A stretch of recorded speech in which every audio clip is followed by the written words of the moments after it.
Ever since the conclusion of Week 18 for San Francisco, one of the biggest storylines for this team is the rookie kicker, Jake Moody.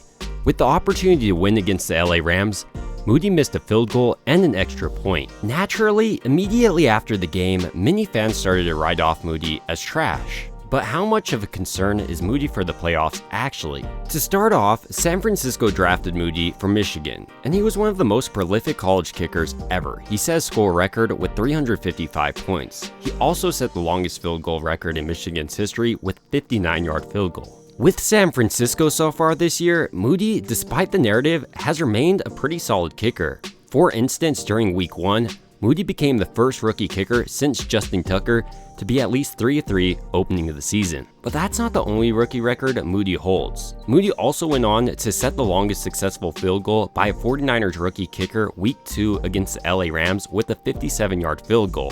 This type of field goal is actually why San Francisco decided to get Jake Moody. Their previous kicker, Robbie Gould, while accurate, didn't have a booming leg. Jake Moody, on the other hand, has one of the strongest legs across the entire NFL. In combination with that, he also is handling kickoff duties for San Francisco.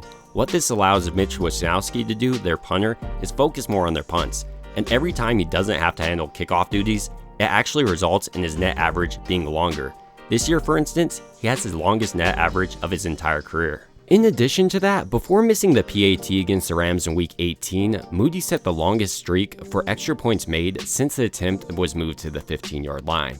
This is all to say, while Moody went through struggles against the Rams, the last time he struggled was Week 6 against the Browns, and Moody bounced back. So now headed into the playoffs, while I still would probably prefer to have Gould, Jake Moody has had a great career so far with San Francisco in the regular season.